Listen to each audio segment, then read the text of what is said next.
My dad was arrested at 6 a.m. and by dinner, his boss was living in our house, using Dad's coffee mug and calling me Kiddo. When I found the voice recording that could prove Dad's innocence, he tried everything to break me, but I turned his own weapons against him in ways he never saw coming. My dad used to leave post-it notes in my lunchbox saying, "Roar means I love you in dinosaur." Even at 14, I kept every single one in a shoebox under my bed. So when the FBI dragged him out of our house at 6 a.m. in Spider-Man pajamas, while Mom collapsed screaming on our front lawn, I knew something was wrong. The way they wouldn't let him hug me goodbye, the way they ignored him saying he was innocent. Within 48 hours, Richard showed up at our door. Mom's boss from the accounting firm where Dad had worked for 15 years. He had grocery bags in his arms and this practiced look of concern on his face. "Marina, you can't go through this alone," he said, already stepping inside like he belonged there. Mom was too broken to argue when he announced he'd be staying in our guest room. He'd already brought 3 suitcases, like he'd been planning this. That first night, Richard sat in Dad's chair at dinner. He used Dad's coffee mug. Richard even tried to cut my meat for me like I was 5. "We're going to get through this together," he said. I wanted to throw up. The way he said kiddo made my skin crawl. Dad never called me that, but for months, I played along. I helped Richard box up Dad's things because Mom said we needed to be grateful. I served him dinner and pretended to appreciate when he came to my soccer games, standing where Dad used to stand but checking his phone the whole time. He threw money at everything but couldn't remember if I played offense or defense. When I got my period and needed Mom, she was at another lawyer meeting with Richard. When I had nightmares about Dad being hurt in prison, Richard's solution was to buy me a new laptop. I wrote Dad letters in secret, hiding them between my textbooks. At night, I still set his place at the dinner table when Richard worked late. I wore Dad's old college hoodie to bed even though it was huge on me and Mom said it was morbid. Sometimes I could still smell his cologne on it.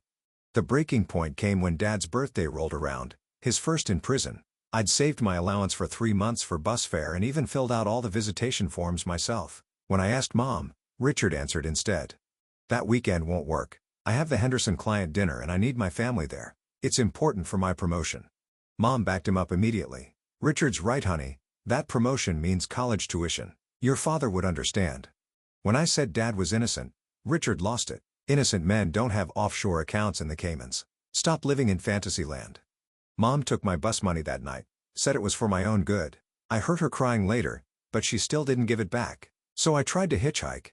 I made it 50 miles before state police picked me up at 2 a.m. at a gas station. Richard convinced Mom I needed therapy for my delusions about Dad's innocence. He put tracking apps on my phone and monitored all my communications.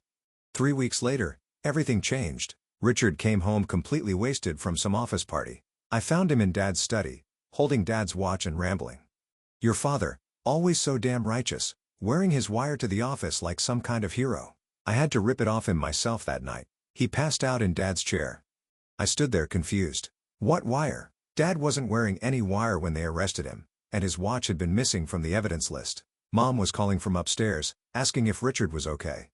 After she went back to bed, I searched everywhere for that watch, until I remembered Richard's car. My hands shook as I took his keys and snuck to the garage.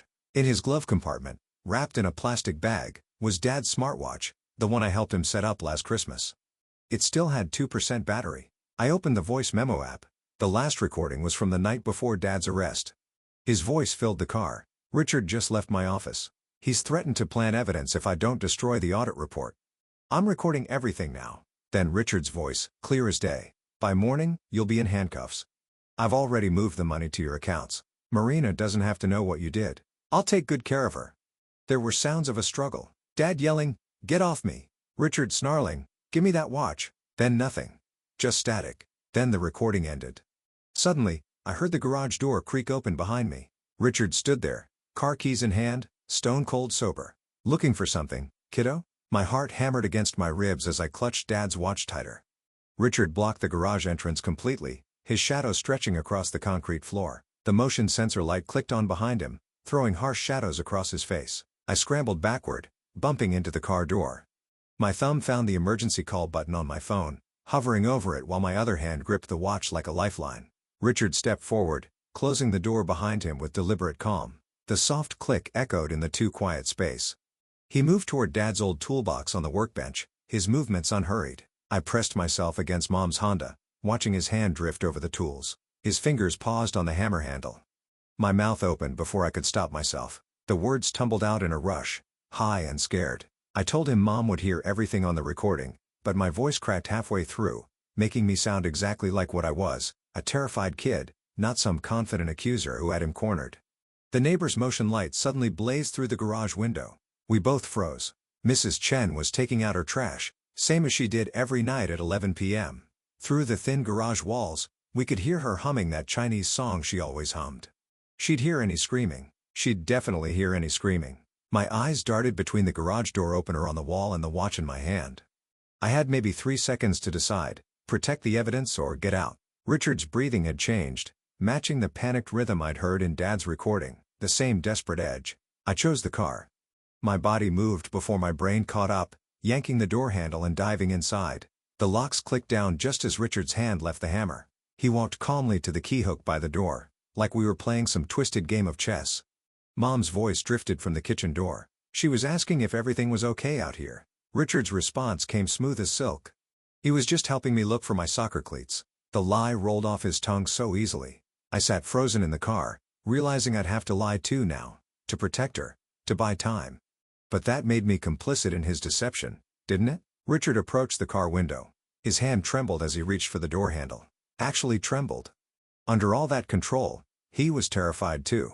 My phone buzzed. Jake was texting about tomorrow's study group, asking if I'd finished the history chapter. Normal life continuing outside this garage while I sat locked in Mom's car with evidence that could destroy everything. I fumbled with Dad's watch, trying to plug it into the car charger. 1% battery now. The screen kept flickering. My fingers shook as I searched for the phone charger cable, praying the recording would transfer in time. But did I save the evidence or call 911? The watch screen went black for a second before flickering back to life. My elbow hit the horn. The sharp honk shattered the night. Within seconds, Mom appeared in the garage doorway, her bathrobe tied hastily around her waist. She looked between Richard and me, confusion clouding her face. Richard's phone buzzed. He glanced at it and something shifted in his expression. Mom was saying something about the custody evaluation tomorrow, the forms Richard needed to sign. Without his signature, she couldn't prove we had a stable home environment for family court. My chest tightened. The familiar crushing weight started building, just like after Grandpa died 2 years ago. Mom recognized it immediately. Her face fell as she watched me struggle to breathe normally. Richard's phone screen lit up again. He typed something quickly, then held it up so I could see through the car window. A screenshot of Dad's work credit card statement. Legitimate client dinners, but the amounts. Richard could twist those numbers any way he wanted. I tried to download the recording to my phone, but the parental controls Richard had installed weeks ago blocked the file transfer. An alert would have just gone to his phone. He knew I was trying to save it. Another text from Richard appeared on my phone, a reminder that he controlled our family Spotify account, where all of Dad's carefully curated playlists lived. Years of music memories. The account would be deleted in 24 hours unless the payment was updated. The next morning came too fast. I hadn't slept. My hands shook as I reached for Mom's coffee mug, trying to act normal. It slipped through my fingers, shattering on the kitchen floor. Mom looked at my trembling hands, at the dark circles under my eyes. I looked exactly like what Richard wanted her to see, a strung-out kid falling apart. At school, Coach pulled me aside after practice. Richard had called about my home situation. As a mandatory reporter, Coach had to document any concerning behavior. I stood there in my muddy cleats, realizing Richard had just weaponized the entire school system against me. By lunch, the whispers had started. 3 teammates mentioned their parents didn't want them sleeping over at our house anymore. That unstable house. I took my tray outside and ate alone by the dumpsters, away from the stairs. Richard's words from breakfast echoed in my head. Something about offshore accounts. But wait, that matched Dad's legal overseas client payment account, the one Richard had helped set up years ago when the firm got that international contract. He'd been there for all the paperwork. Jake found me after school. His face was uncomfortable as he admitted his mom worked at Richard's firm. She needed a recommendation letter for his college applications. The unspoken message was clear. Don't drag his family into this. The cloud backup notification popped up on my phone that night. If I could prove Richard planted evidence, I'd also have to reveal that Dad hid a $50,000 bonus from Mom. He'd been planning to surprise her with an anniversary trip to Italy. 30 years together, but hiding money would make him look guilty of something, wouldn't it? I smiled when I found the backup had worked. Just a small smile of relief. The guidance counselor saw it through the library window. She wrote something in her notebook. Later, I'd learned she'd documented as an inappropriate emotional response to my father's imprisonment. My phone buzzed. Richard again. 2 words that made my blood run cold. He knew this would end with one of us destroyed. The question was, which one? The next week blurred together. Richard started attending my parent-teacher conferences alone. He charmed Ms. Martinez with stories about dedicating himself to step-parenting during this difficult time. She showed him my creative writing journal where I'd written about feeling trapped. He tucked that information away for later. The polygraph results came back. Mom passed. She truly believed Richard had been helping with taxes that evening. I passed too. I knew he'd been drinking at the office. Two truths that couldn't both exist. But they did. Someone found my old text to Jake. Complaints about Dad being too strict about grades. Normal teenage venting, but in the custody evaluation, it became evidence of my resentment toward authority figures. The 7-year-old from next door tugged on my sleeve at the bus stop. She wanted to know why my daddy stole money. Richard had explained it all at the block party, she said. In terms simple enough for a second grader to understand and repeat. Late one night, I remembered the old nanny cam account from when I was little. The cloud storage still auto-saved. Scrolling back through months of footage, I found it. Richard in our living room, a month before Dad's arrest. Practicing his concerned face in the mirror. Rehearsing the words he'd say about Dad's suspicious behavior. I tried to submit the recording to family court. The judge's clerk sent it back. Any recording submitted by a minor in a custody proceeding would be seen as an attempt to manipulate the proceedings. Dad's Amazon password still worked. His order history showed 2 identical watches ordered as gifts. One delivered to him, one scheduled for delivery to Richard's office. Never arrived. The order was canceled the day before Dad's arrest. Richard's LinkedIn timeline didn't add up. He claimed to be at a conference during arrest week, but the hotel receipt photos he'd posted showed different dates if you zoomed in close enough. Dr. Patel, the therapist Richard had chosen for me, took notes during our sessions. She had to report my concerning fixation on my stepfather figure to the court. It was her legal obligation, she explained, looking genuinely sorry. I tried recording Richard at dinner, but he caught the reflection of my phone screen in the microwave door. He didn't say anything, just smiled and asked if I was still trying. That word, kiddo, dripping with false concern. Mom's doctor appointment ran over. I could either accept a ride from Richard or miss the custody hearing. I sat in his car, watching him adjust Dad's watch on his wrist, the engraved one from when I was born. Mom had said Richard should have something to remember him by. Richard made an offer as we drove. I could keep one recording of Dad's voice if I stopped all this nonsense. Just one. My choice, which one? His generosity, he called it. I refused. The court mediator wrote that down too, noted that I preferred conflict over preserving my father's memory, that I was choosing chaos over healing. Everything was falling apart. Dad's sister called to say she was sorry, but she couldn't testify. Someone had filed an anonymous complaint with her HR department about her spreading conspiracy theories. She had kids to feed. She couldn't lose her job. The metadata on Dad's recording showed March 15th, not March 16th, but I knew why. Dad always set his devices one day ahead after Mom's cancer scare. He never wanted to miss another anniversary or appointment. Richard's lawyer was already preparing to use this quirk against us. I found Mom's journal while looking for Dad's old files, an entry from 2 months before the arrest. She'd written about Dad's increasing paranoia about Richard, how worried she was about his mental state. Her own words would damn him now. But reading further, I understood. Dad hadn't been paranoid. He'd been documenting Richard's pattern of financial irregularities, not to build a lawsuit, but to protect the other employees at the firm, to make sure they wouldn't take the fall for Grandma arrived for a visit. She pulled me aside in the kitchen, slipping $200 into my hand. But when Mom entered the room, Grandma's expression changed. She couldn't lose her only daughter too, she whispered.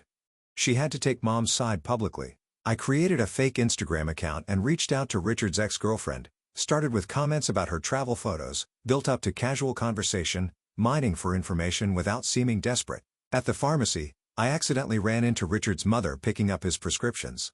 Small talk revealed the anxiety medication dates, how long he'd been taking them, when the doses had increased. Dad's phone was still logged into our family computer. His voice memos app had synced before the arrest. In the recently deleted folder, I found the backup. Everything was there. Everything. Ellen, Dad's former secretary, reached out through a lawyer. She had information about Richard asking her to notarize backdated documents, but she wanted immunity before talking to investigators. Her own involvement was too deep. I missed my crucial therapy session while meeting with Ellen's lawyer. Dr. Patel had to mark me as non-compliant. The custody recommendation was immediately downgraded. My college savings account emptied fast. The lawyer quit after Richard threatened her firm something about pulling their entire portfolio if she continued representing me. At Dad's favorite diner, I confronted Richard's assistant. The elderly waitress who'd served us for years had heart palpitations watching us argue. An ambulance came. Richard used that too. Said I was traumatizing innocent people with my delusions. School suspended me for emotional outbursts affecting the learning environment. The homeschool tutor they assigned? Richard's neighbor. He'd recommended her personally. Richard claimed my room needed mold inspection. I moved to the basement couch while he installed what he called air quality monitors. The little red lights blinked all night, recording everything. Mom found me crying in the laundry room. She begged me to let Dad face his consequences in peace. I was culling her with this stress, she said. Her hands shook as she folded Richard's shirts. My investigation into the firm's books triggered an audit of Jake's mom's department. Jake texted me a photo of his mother crying at their kitchen table. Because of me, he wrote, his parents were considering divorce over the financial stress from audit fees and legal bills. I kept going anyway, even knowing Jake might lose his home, even knowing his family was falling apart. The truth mattered more than friendships now. During a mandatory counseling session, the school counselor asked me directly, what if Dad really did take the money? The question hung in the air. I couldn't immediately answer. Doubt crept in for the first time. I admitted to Mom that I'd considered recording Richard without consent, showed her my moral struggle, how I decided against it in the end. She looked at me with something like pity. The watch recording revealed something else. Dad knew I was being bullied at school, but he'd been too focused on gathering evidence against Richard to help me. His voice on the recording said he should have seen the signs, should have been there. Richard's lawyer filed an emergency motion.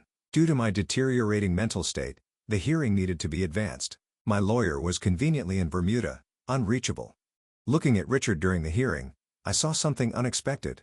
He genuinely wanted to be the father figure he thought I deserved. All those years of watching Dad work late, missing my games, missing dinner. Richard had seen an opening to be better. His rage came from Dad rejecting his mentorship, from Dad threatening the image Richard had built of himself as the family's savior. It was never about money. It was about ego. I had to reveal Dad's investigation notes, the ones about Richard's Tinder profile, how he'd studied the wives of firm employees, how he'd researched Mom's interests, her favorite wines, her college memories, planned his approach like a marketing campaign. To match Richard's tactics, I had to become calculating too. Had to befriend his elderly mother at her assisted living facility. Listen to her ramble during bingo about Richard's money troubles, how he'd borrowed from her retirement account. When I finally proved Richard had lied about something small, a detail about a client meeting, the victory felt hollow. I watched him break down at Dad's grave later that day, both of us sobbing over the same headstone, both of us lost. Richard's counterclaim gained traction. I was a danger to the household, he argued. The judge seemed to agree. Everything would come down to Mom's testimony about the night of the arrest. Richard's mother texted me after the hearing. He'd destroyed her retirement savings too, but I was hurting innocent employees with my crusade. Their families needed those jobs I was putting at risk. Dad's former colleagues were divided. Half suspected Richard all along, but stayed quiet. The other half protected their jobs by supporting Richard's version of events. Nobody wanted to be the next target. The judge explained the burden of proof, clear and convincing evidence. The recording alone wasn't enough. Could be fabricated, could be taken out of context. I needed corroboration. I called Dad's client Mr. Chen. He owed everything to Dad's investment advice over the years. He agreed to look at the books one time only, just once. He found a partial audit trail but wouldn't testify. His visa status was too precarious. The trail revealed why Dad stayed quiet. Richard knew about Mom's breakdown after her father died. Had recordings of her therapy sessions when she'd confided in him as a friend. Dad kept silent to protect Mom from being declared an unfit mother. In Dad's car, the Bluetooth history showed Richard's phone had connected the night before the arrest. There was a recording of a call to Mom, Richard planning his next moves while sitting in Dad's driver's seat. The evidence existed because Dad spent his final free days installing security systems instead of being with family. He'd known what was coming, had chosen gathering evidence over spending time with us. I understood now. Dad chose justice over safety, stayed to protect Mom despite knowing the risk. He knew the cost and paid it anyway. In court, I revealed Mom's past breakdown, established Richard's pattern of control. How he gathered ammunition on everyone, how he used their vulnerabilities against them. Richard's notarized statement swore he'd never entered Dad's vehicle. The Bluetooth logs proved otherwise. Perjury in a federal document. His face crumbled as he realized it was over. I presented each piece of evidence calmly. No satisfaction as Mom realized the depth of Richard's betrayal. Just exhaustion. Richard's support network visibly distanced themselves in the courtroom. The FBI reopened the case based on evidence of frame-up and coercion. Both sides prepared for a federal criminal trial that would go beyond family court. We all showed the wear. My hair had started falling out from stress. Richard's had gone gray seemingly overnight. Mom looked like she'd aged 10 years in 10 months. The truth emerged through forensic accounting. Richard's embezzlement went back a decade. Layer after layer of financial manipulation. Companies gutted. Retirement stolen. Richard's secretary finally admitted she'd known. But her son had special needs. Needed the insurance. She couldn't afford to have a conscience, she said, crying on the stand. The judge ordered psychiatric evaluations for everyone. Including Mom. Including me. We were all considered damaged now. All needing professional assessment. Digital forensics authenticated every recording despite chain of custody issues. The metadata confirmed the timeline even with Dad's quirk of setting dates ahead. Truth was truth, even when it came from broken sources. Richard's pattern went back further. His mentor had died in a car accident after discovering embezzlement 10 years ago. The accident happened the day after confronting Richard. Nobody had connected the dots until now. During his breakdown, Richard revealed his mindset. He genuinely believed he deserved the money more than his victims. Deserved their families. Deserved their lives. It wasn't theft to him. It was correcting cosmic unfairness. They asked me for a victim impact statement for sentencing. I requested maximum security but with mental health treatment. Richard was sick, not just evil. Dad would want him to get help, I said. Dad got released on bail pending retrial. I gained temporary guardianship through Grandma while Mom entered intensive therapy. We were a family in pieces, living apart while trying to heal. The community divided into camps. Those who'd ignored the signs. Those who'd tried to help but were shut down. Those who'd enabled Richard. Those who'd suspected but stayed silent. Half the firm had known something was wrong. In therapy with Mom, we started rebuilding. Trust was broken but not irreparable. She'd been a victim too. We both had. Richard had played us against each other perfectly. Restraining orders were issued. Financial restitution ordered. Dad's reputation restored. But none of it felt like victory. Just the end of one nightmare and the long recovery. 6 months later, I spoke at a victim advocacy group about recognizing coercive control. About how predators isolate their targets. About how they make you complicit in your own manipulation. Dad was rebuilding his practice. Mom was completing therapy. Richard was serving 25 to life with psychiatric treatment. We were healing separately but intentionally. Justice wasn't revenge. It was preventing future victims. Making sure other families didn't lose what we'd lost. We carried both trauma and hope as we rebuilt the lives Richard had tried to steal.